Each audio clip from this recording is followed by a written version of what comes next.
आज हम बात करेंगे A3 के बारे में।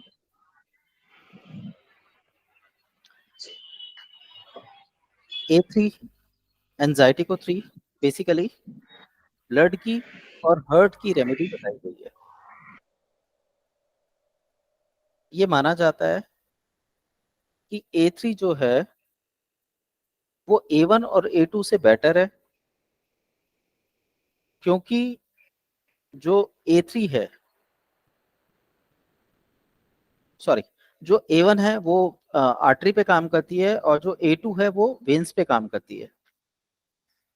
पर A3 का जो कार्य है वो इनके कनेक्टिविटी को बनाए रखना है, या ये कह लीजिए कि ये ब्लड के स्ट्रक्चर पर और हर्ट की मूवमेंट्स पर अपना काम करती है।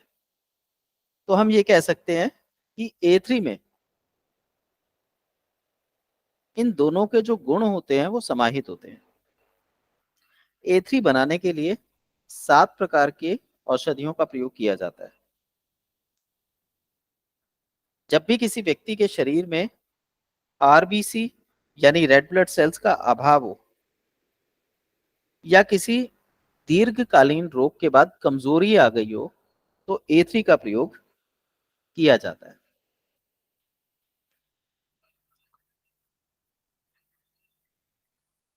हम इसे रक्त की या हृदय की औषधि के रूप में जानते हैं, जो शरीर में नए रक्त कणों का निर्माण करती है और शरीर से कमजोरी को दूर भगाती है। दूसरी चीज, ये जो औषधि है ये S1 या S2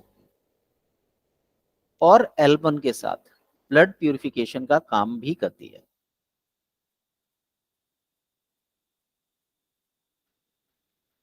इस औषधि में ऐसे गुण पाए जाते हैं जो पीलिया को दूर करने में मदद करते हैं, या शरीर में रक्त का यदि अभाव हो, यदि हाथ पैर ठंडे रहते हों, यदि वायु का प्रवाह बढ़ा हुआ हो, यदि शरीर में सूजन रहे, तो इन सब चीजों को कवर अप करने के लिए हम A3 का प्रयोग कर सकते हैं।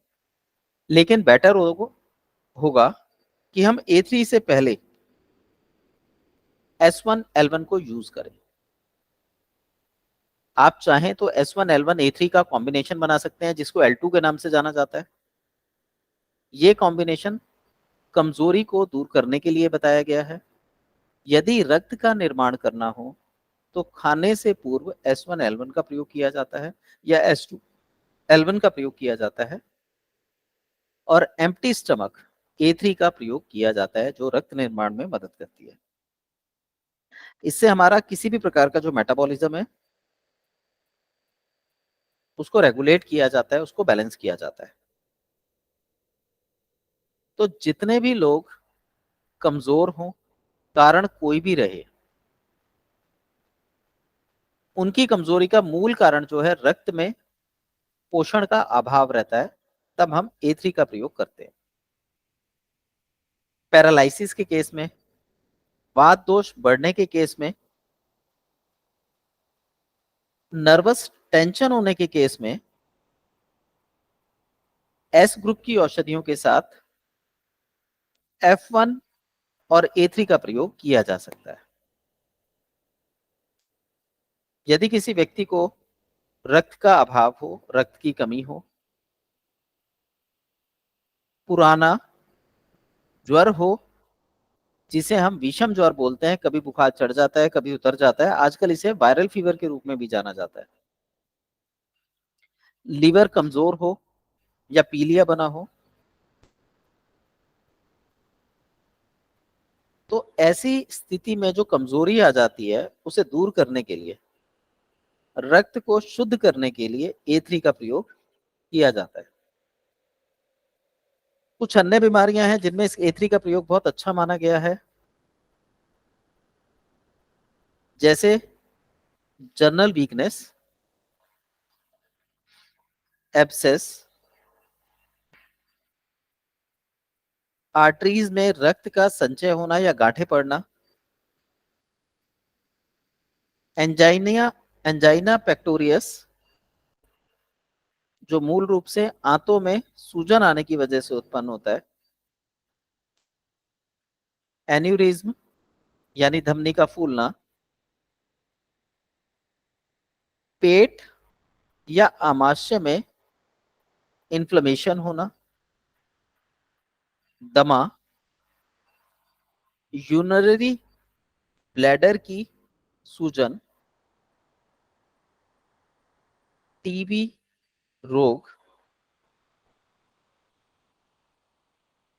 यूरिन में जलन आना। शरीर में कहीं पर भी फंगस का लगना। मसूड़ों से खून आना। किसी भी प्रकार की कमजोरी। हृदय की धड़कन पल्पिटेशन। नाड़ी की धड़कन। हाइड्रोसील। लंग्स का ठंडा या बहुत अधिक मात्रा में गर्म हो जाना। जख्म होना, घाव होना, पित्त बनना। नसों की कमजोरी। ट्यूबरकुलोसिस। पैरालाइसिस। निमोनिया। चक्कर आना, वर्टिगो। सनस्ट्रोक। टॉन्सिलाइटिस। इस इन प्रकार की समस्त रोगों में A3 का प्रयोग किया जा सकता है। A3 डाइल्यूशनों में काम करती है। नॉर्मली हमने इसमें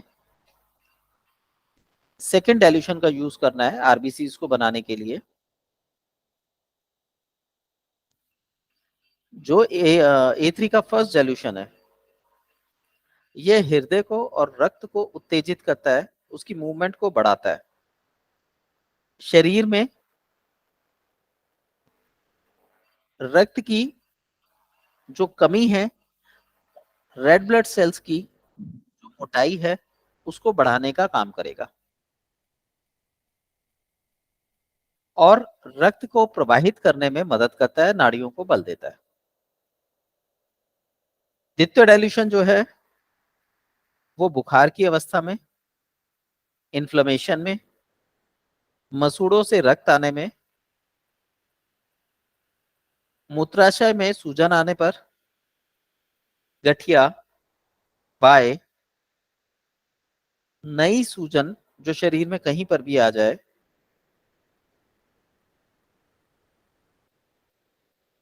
उसके अंदर श्वास रोगों में ऐसी खांसी जिसको खांसने के दौरान रक्त निकलता हो, पैरालाइसिस में A3 के सेकेंड डाइल्यूशन का प्रयोग किया जाएगा। थर्ड डाइल्यूशन का प्रयोग जब आर्टरी में सूजन पाई जाए, पेट में जलोदर रोग हो, ज्वर के साथ पैरालाइसिस आ जाए, लंग्स में सूजन या इन्फ्लेमेशन आ जाए, ऐसा बुखार जिसमें हड्डियों में दर्द हो, और यदि हृदय के स्थान पर दर्द होता हो तो थर्ड डाइल्यूशन का प्रयोग किया जाएगा। A3 का मरहम भी लगाया जाता है। मरहम हो गया, कंप्रेस हो गया, इसका प्रयोग भी किया जा सकता है।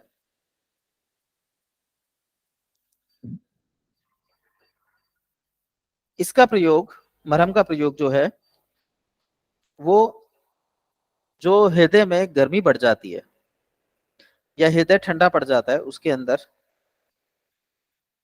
बवासीर में जब ब्लीडिंग होती हो तब, धड़कन या आर्टरी सॉरी धड़कन बढ़ जाए या हमारी जो नाड़ी है, नाड़ी बढ़ जाए या घट जाए, साथ ही कहीं सूजन हो, तो A3 का मरहम लगाया जा सकता है। इसी तरीके से जिन लोगों को फोड़े बने हो किसी भी प्रकार के, तो गर्म करके पानी को कंप्रेस दिया जा सकता है। ऐसा करने से वो फोड़े में जो दर्द होता है वो कम हो जाता है। यदि सिर में दर्द हो, सुई चुभने जैसा अनुभव होता हो, तो A3 का ठंडा कंप्रेस रखा जाएगा। ऐसे ही जिस व्यक्ति में रक्त का अभाव है, साधारण कमजोरी है, रेड ब्लड सेल्स की मोटाई कम है, जिस कारण उनको ठंड ज्यादा लगती है, शरीर में पोषण का अभाव है, ब्लड प्रेशर बढ़ा हुआ रहता हो, ऐसे व्यक्ति को A3 की सूखी गोलियों का इस्तेमाल करना चाहिए। ये गोलियां 5-5 की संख्या में ली जा सकती हैं। तो जिन व्यक्तियों का इंटरनल टेम्परेचर लो हो, जैसा मैंने इसके सिम्टम बताए थे, कि ऐसा व्यक्ति रात में सामान्य लोगों की तुलना में चादर ओढ़कर सोएगा, उन लोगों के लिए A3 की गोलियां दी जा सकती हैं। ये गोलियां दुर्बलता दूर करने में, पाचन दोष दूर करने में, स्वर यंत्र की गर्मी में, इन्फ्लेमेशन में, जलोदर में, सुबह सोकर उठने पर जिन लोगों को पेट में दर्द या मरोड़े आते हैं, उस कंडीशन में, IBS के केसेस में दी जा सकती हैं। इसके अलावा भी यदि आप देखें कि ऐसा व्यक्ति जिसको बुखार बार बार होता हो, या जिनको बुखार चढ़ने के बाद कमजोरी आ गई हो, जैसे डेंगू, चिकनगुनिया, मलेरिया इत्यादि में, टाइफाइड में भी ऐसा होता है, तब भी आप इस औषधि का प्रयोग कर सकते हैं। यदि दुर्बलता ज्यादा हो तो 10 से 12 गोलियां भोजन के साथ पानी में घोलकर पीनी चाहिए। ये एंजाइटी को 3 का डिटेल था। इस औषधि में कुल 7 प्रकार की औषधियों का मिश्रण है, जिसमें से 5 हम पहले पढ़ चुके हैं, तो हम अगली 2 के बारे में जानकारी लेते हैं। पहली है आर्टिमीसिया एब्रोटेनम। इसे मैस्मेरम के नाम से भी जाना जाता है। मैस्मेरम होता है जो किसी भी चीज को सम्मोहित कर ले। तो ये एक काफी उपयोगी पौधा माना जाता है, जो शरीर के निचले अंगों के लिए अच्छा माना गया है। इसके अलावा ये शरीर को पोषण देने का काम भी करता है, तो हम इसको एक पोषक औषधि भी बोल सकते हैं। तो जब भी हमें गठिया संबंधी समस्याएं हो, रक्त संबंधी समस्याएं हो, शरीर के नीचे के हिस्सों में समस्याएं हो, इस औषधि का प्रयोग किया जा सकता है।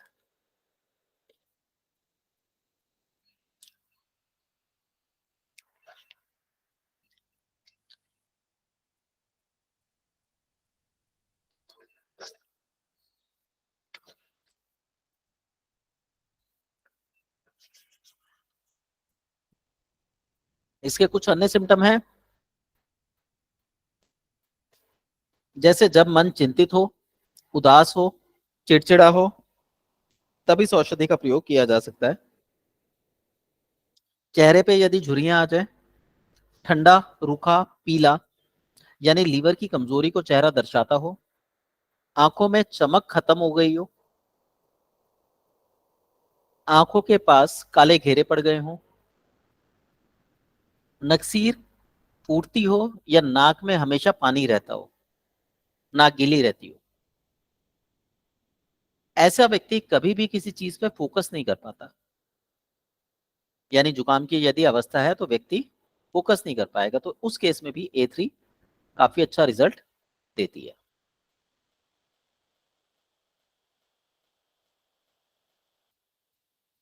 मुंह का स्वाद यदि कड़वा हो, या अजीब सा बकबका सा हो, भूख तो लगती हो लेकिन पेट ना भरता हो, या भूख का एहसास तो हो पर थोड़ी देर बाद फिर दोबारा भूख लग जाती हो, यानी भूख ज्यादा लगती हो, कमजोरी बनी रहती हो, ऐसे व्यक्ति को इस रेमेडी का प्रयोग कराया जा सकता है। तो ऐसी कंडीशन में पेट में या तो गैस होती है या पानी होता है।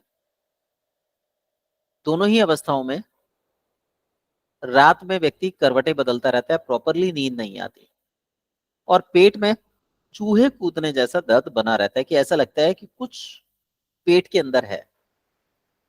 कई बार आपने देखा होगा पेट में से आवाजें आती हैं, और कई बार ऐसा महसूस होगा कि पेट में पानी भरा हुआ है। व्यक्ति को ठंड ज्यादा लगती है, रात को सोते समय कराहने की आवाज उसके मुंह से आ सकती है, मुंह का स्वाद कड़वा या कसैला हो सकता है, डाइजेशन की प्रॉब्लम रहती है। इन सभी केसेस में इस रेमेडी का प्रयोग किया जाता है। पेट में किसी हिस्से में सख्त गांठ हो सकती है, पेट फूला हुआ हो सकता है,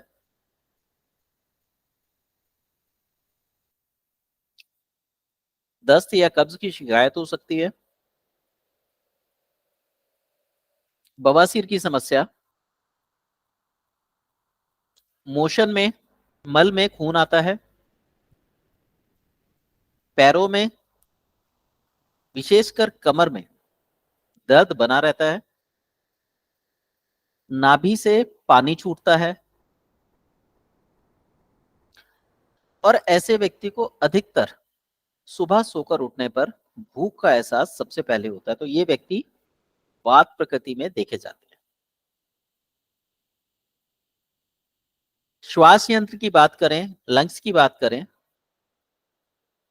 तो लंग्स को सांस लेने के लिए, बोलने के लिए ताकत लगानी पड़ती है, और व्यक्ति अगर ज्यादा ताकत लगाए तो उसकी सांस फूलती है और खांसी आती है। ऐसे में हम ये कह सकते हैं कि इस व्यक्ति का जो हृदय का क्षेत्र होता है वो कमजोर होता है, तो शरीर में अधिकतर सूजन मिलती है। तो ऐसे व्यक्ति को शुगर या थायराइड की समस्या हो सकती है।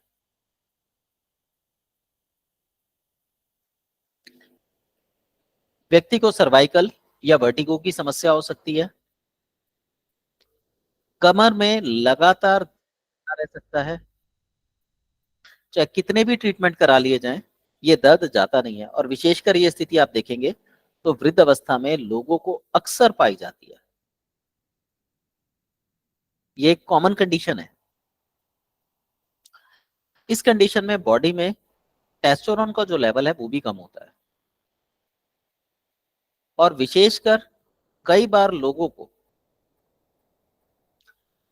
जो टेलबोन पेन होते हैं, लंबर रीजन या सैक्रल रीजन में जो मन के खिसक जाते हैं, वो भी इसी के कारण अधिकतर पाए जाते हैं। ऐसे व्यक्ति के जो कमजोर है, अक्सर इनको ट्राइसेप्स में, बाइसेप्स में, थाइज में दर्द या मीठी चुभन बनी रहती है। पैर ठंडे होते हैं, क्योंकि जैसा मैंने बताया था लंग्स में अगर कोई समस्या आती है तो उसका असर सीधा सीधा पैरों पे दिखाई देता है। एनएस में कोई समस्या आती है तो सीधा सीधा उसका असर गर्दन पे, गले पे दिखाई देता है। तो इसी तरीके से पैरों में ठंडक पाई जाती है जो बताती है कि लंग्स कमजोर है। पैर में उंगलियों के जोड़, विशेषकर अंगूठे का जो जोड़ होता है वहां पर गांठ निकली होती है, और यदि यहां पर गांठ निकली है तो सीधा इसका संबंध हम कमर के साथ जोड़कर भी देखते हैं। यदि किसी के पैर में गांठ निकलती है तो उस व्यक्ति की कमर कमजोर होगी, और ऐसे व्यक्ति की कमर के दर्द का कोई प्रॉपर इलाज नहीं हो पाता जब तक कि उसके शरीर में प्रॉपर पोषण ना दिया जाए। और पोषण देने के लिए हमें लगभग लगभग 8 से 10 महीने का समय लग सकता है। यदि हम किसी को टॉनिक देते हैं तो 3-4 महीने में उसे आराम आता है। जो स्थितियां मैंने आप लोगों के साथ शेयर करी हैं ये अधिकतर वृद्ध अवस्था में आपको सभी लोगों में कॉमन दिखाई देगी। लगभग 100 में से आप ये मान के चलो 80-90% लोगों को ये समस्या होगी। तो इन सभी अवस्थाओं में हम A3 का प्रयोग कर सकते हैं, या हम सिंथेसिस का प्रयोग इस अवस्था में करते हैं। और ऐसी अवस्था में यदि हम फोकस करें सारी दवाइयों के साथ, तो हम पाएंगे कि ऐसे व्यक्तियों में वायु तत्व का प्रभाव बड़ा होता है, और उसका एक ही मूल कारण होता है, सही से रक्त का परिभ्रमण ना हो पाना। तो ये जो औषधि है, विशेषकर A3, ये रक्त परिभ्रमण में मदद करती है, यानी ये रक्त को शुद्ध करके पतला करती है। और जितने भी हृदय संबंधी रोग होते हैं उसमें अधिकतर रक्त गाढ़ा पाया जाता है।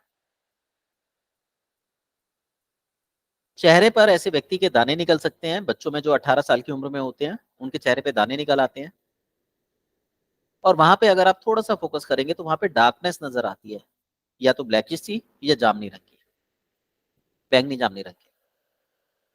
त्वचा जो होती है उनके फेस की, जहाँ पे दाने निकलते हैं, उसके ऑपोजिट साइड अगर आप देखेंगे तो वो ढीली पड़ जाती है, वहां पे नमी दिखाई देगी आपको।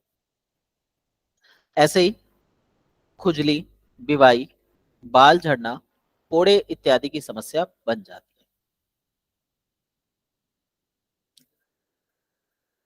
है। ऐसे व्यक्ति को जिसमें रक्त का अभाव हो,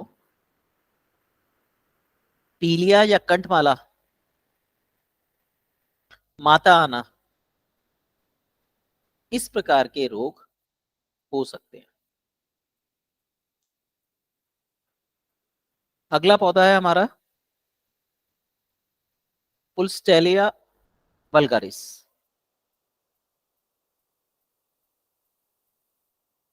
इस पौधे का जो प्रयोग है,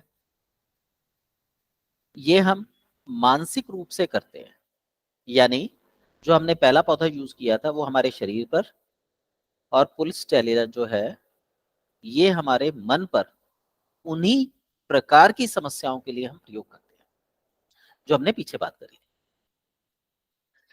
क्योंकि ये मन पर काम कर रही है तो हम इसे स्त्री औषधि भी बोल सकते हैं।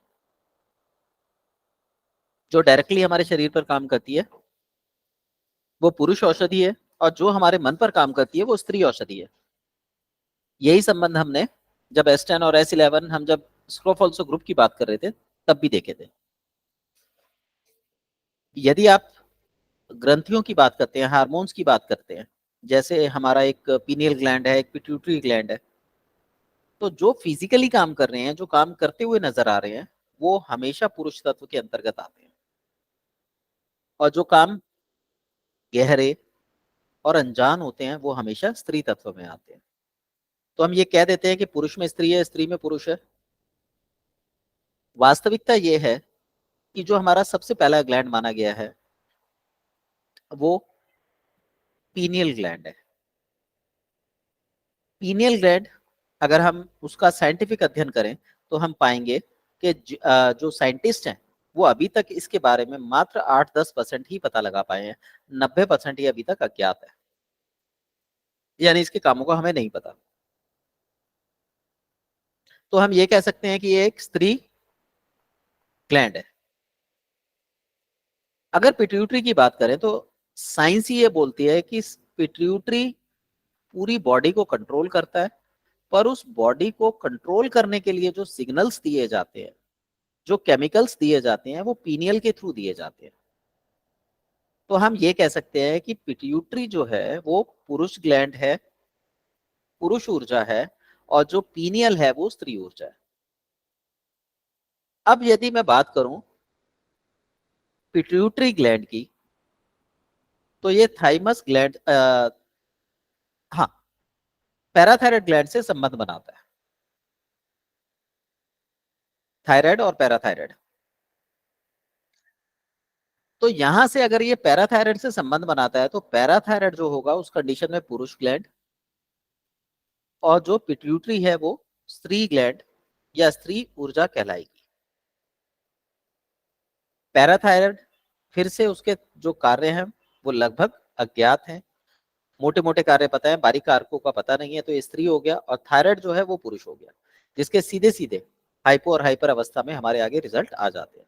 तो यदि हम इस तरीके से देखें तो ये जो औषधि ग्रुप है, ये जो पौधा है पुलिस्टा वल्गारिस, ये बेसिकली एक स्त्री विशेष का पौधा है, स्त्री ऊर्जा का पौधा है। तो इसके जो गुण बताए गए हैं ये मस्तिष्कीय रोगों पर कार्य करेंगे। ऐसे ही आप जो भी पौधे देखेंगे इलेक्ट्रोपैथी में, आप उसे फिजिकल और मेंटल दो हिस्सों में बांटकर देख सकते हैं। अगर आप उसे मेंटल ले रहे हैं तो वो स्त्री ऊर्जा को शो करेगा, यदि आप उसे फिजिकल ले रहे हैं तो वो पुरुष ऊर्जा को शो करेगा। जो पौधे मस्तिष्क पर काम करते हैं, केवल मस्तिष्क पर काम करते हैं, उसे भी हम दो ऊर्जाओं में, पुरुष और स्त्री में बांट सकते हैं। यदि वो कठोर है तो वो पुरुष है, और यदि वो सौम्य है तो वो स्त्री है। अगर ये कॉन्सेप्ट हमें सही से समझ आता है तो हमारे लिए जड़ी बूटियों को समझना, शरीर को समझना बहुत आसान हो जाता है। जैसे मेरा आप लोगों से एक सवाल है, जो दमा रोग है, खांसी है, आप लोगों को क्या लगता है ये जो रोग है ये ठंड का रोग है या गर्मी का? जी बताइए, कोई बताएगा? सर बड़े एलर्जिक ब्रोंकाइटिस भी हो सकते हैं सर, किसी चीज से एलर्जी हो जाए तब भी ये प्रॉब्लम क्रिएट हो सकती है सर। जी सर, मेरा सवाल ये है कि जो दमा है, सीजनल सीजनल ले रहे हो आप? नहीं नहीं, कॉमन दमा, जो अस्थमा का रोग है, ये कोल्ड में गर्मी, ही ज्यादा होती है सर ये। सॉरी, ठंड ठंड का। कोल्ड में ही, ठंड में ही। नहीं सर, आप अगर दमा का अध्ययन करेंगे तो आप पाएंगे दमा जो है शरीर में जब गर्मी बहुत ज्यादा बढ़ जाती है तब दमा रोग होता है। ये ठंड का रोग कहलाता जरूर है पर एक्चुअली ये गर्मी का रोग है। जब शरीर में कंसंट्रेशन बढ़ जाता है, ब्लड सर्कुलेशन ऊपर की तरफ आ जाता है, तो ऐसे व्यक्ति के, दमा वाले व्यक्ति के पैरों पे हाथ लगाना आपको बिल्कुल ठंडे मिलेंगे वो। तो दमा जो है वो गर्मी का रोग है, ठंड का रोग नहीं है। ठीक है। अब आपने देखा होगा कुछ लोगों के नोज में जुकाम होने पर या तो राइट नोस्ट्रिल से नाक बहती है या लेफ्ट से नाक बहती है। अब अगर नाक बह रही है तो ये ठंड का रोग है। अब आप इसको कैसे डायग्नोज करेंगे कि शरीर में गर्मी बढ़ने के कारण हुआ या ठंड बढ़ने के कारण? तो जब भी राइट नोस्ट्रिल से पानी बहेगा तो ये ठंड बढ़ने के कारण होगा, और जब लेफ्ट नोस्ट्रिल से पानी बहेगा तो ये गर्मी बढ़ने के कारण होगा। और यदि आप इसकी तुलना दमा से करते हैं, क्योंकि दमा में भी ये कंडीशन हो सकती है, तो आप पाएंगे दमा गर्मी के कारण और ये जो नाक बह रही है ये ठंड के कारण है। तो ये स्त्री पुरुष रोगों का अंतर आ जाता है। और यदि हम इसको सही से समझ लें तो हमारे लिए औषधि बनाना कोई मुश्किल काम नहीं रह जाता। हम बहुत आसानी से डाइल्यूशन का भी चुनाव कर सकते हैं और औषधि का भी चुनाव कर सकते हैं। अगर किसी को ये चीज समझ ना आई हो, कुछ पूछना चाहें तो पूछ सकते हो। किसी को कोई डाउट है, कुछ पूछना है तो पूछ सकते हैं। चलिए, तो ये जो पौधा है वल्गारिस, ये एक स्त्री युक्त, स्त्री तत्व का पौधा है जो सौम्य, कोमल स्वभाव का माना जाता है। तो ऐसे सिम्टम्स जो हमारे ब्रेन में सौम्यता दिखाएं, जैसे उदासी, कोई भी व्यक्ति आसानी से किसी की भी बातों में आ जाए, कमजोर पड़ के रो पड़े, कोई भी व्यक्ति उसे कुछ बोले वो उसका विरोध करे और अपने तरीके से बात को सामने रखे, ऐसा व्यक्ति हमेशा खुशनुमा माहौल को पसंद करता है, ठंडक को पसंद करता है, पेड़ पौधे हरियाली को पसंद करता है, जानवरों को, जो पेट डॉग्स होते हैं, बिल्ली होती हैं, इनको पसंद करता है, इनके साथ समय बिताना अच्छा महसूस करता है। ये व्यक्ति भावनात्मक रूप से बहुत कमजोर होते हैं।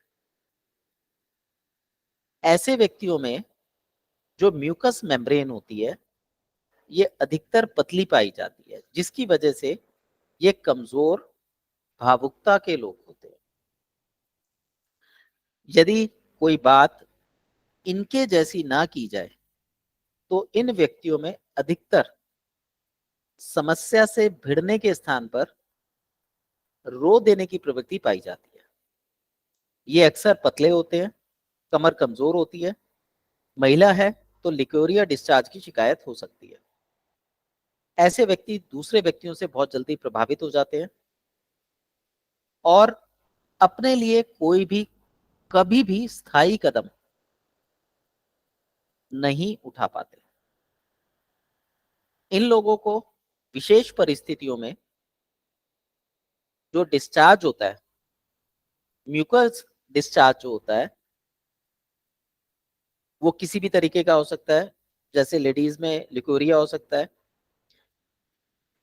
वेजाइना में ड्राइनेस पानी हो सकता है, पुरुषों में सीमन की शिकायत हो सकती है,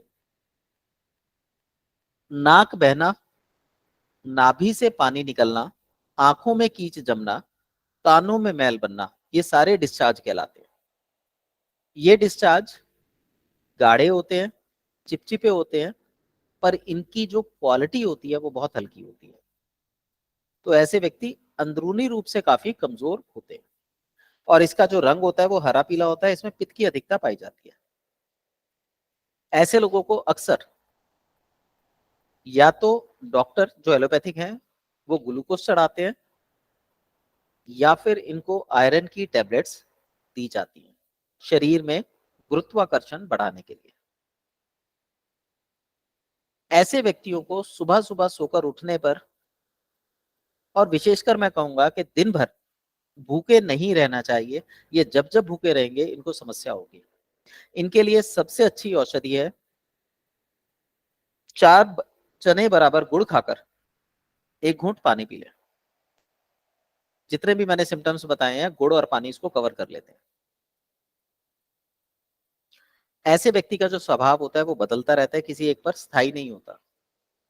ये व्यक्ति किसी पर बात किसी की भी मान लेंगे, पर भरोसा जल्दी से किसी पर नहीं कर पाएंगे, और यदि भरोसा किया तो ऐसे व्यक्ति का भरोसा 100% टूट जाता है। अंदरूनी रूप से कमजोर होते हैं, शरीर विशेषकर पैर ठंडा होता है, लंग्स गर्म होते हैं, चेहरे पर गर्मी बनी रहती है, सिर गर्म होता है, शरीर में कॉमन दर्द की समस्या बनी रहती है, दबाव पसंद करते हैं, किसी की गाइडेंस को पसंद करते हैं। चलते समय ऐसे व्यक्ति अधिकतर सर झुका के चलेगा और ऐसा व्यक्ति हमेशा सिर के ऊपर हाथ करके लेटेगा जिसके शरीर में रक्त का अभाव होता है। तो ऐसे व्यक्ति के लिए पुल्सटेलिया वल्गारिस का प्रयोग किया जाता है। अन्य लक्षण है मन आसानी से रो पड़ता है, डरपोक होते हैं, अडिग होते हैं, यानी अड़ियल स्वभाव के होते हैं। अगर अपनी बात कह दी तो उसको प्रूव करने के लिए किसी भी लेवल तक जा सकते हैं, और यदि कोई समझाने वाला व्यक्ति हो तो ये उसकी बात तुरंत मान लेंगे। शाम को या अंधेरे में या सुनसान जगह पर जाने पर इनको डर लगता है। लोगों की सहानुभूति मिलने पर ये बहुत जल्दी द्रवित हो जाते हैं। ऐसे बच्चों में जो ऑटिज्म के बच्चे होते हैं, अगर आप देखेंगे तो इस तरीके के लक्षण पाए जाते हैं। इनको यदि कोई भी नेगेटिविटी वाली बात बोल दी जाए तो ये व्यक्ति बहुत जल्दी उसे एक्सेप्ट कर लेते हैं और उससे प्रभावित भी बहुत जल्दी होते हैं, शरीर पर प्रभाव भी दिखाई देते हैं। यदि अंधेरा है और आप ऐसे व्यक्ति को बोले रस्सी दिखाकर कि ये सांप है, तो वो उसे सांप मान लेंगे और वही सांप का डर उनके लिए परेशानी का सबब बन जाता है। ये लोग धार्मिकता से दूर होते हैं, मंदिर जाना इन लोगों को पसंद नहीं होता। ऐसे व्यक्ति के लिए बोला गया है यदि ऐसा व्यक्ति नियमित रूप से मंदिर जाए और विशेषकर वहां पे लोगों से मिले और दान करे, हालांकि हमारा इससे कोई मतलब नहीं है, पर मानसिक स्थिति जो बनती है उससे काफी हद तक बचाव हो जाता है। इनकी जो महसूस करने की क्षमता है, चाहे वो दुख है चाहे खुशी है, वो बहुत हायर लेवल पर होती है, ऐसे व्यक्तियों का ही हृदय कमजोर पाया जाता है। या तो बहुत ज्यादा खुशी महसूस करेंगे या एकदम से ये समझ लेंगे इनसे दुखी संसार में कोई नहीं। बहुत ज्यादा भावुक होते हैं, मानसिक रूप से दृढ़ परंतु हृदय रूप से कमजोर होते हैं।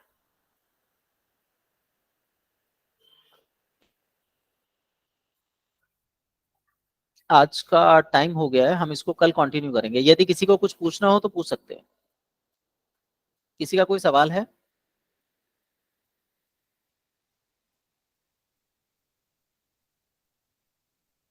Okay, okay sir, good night ji. Good night. Good night sir. Good night.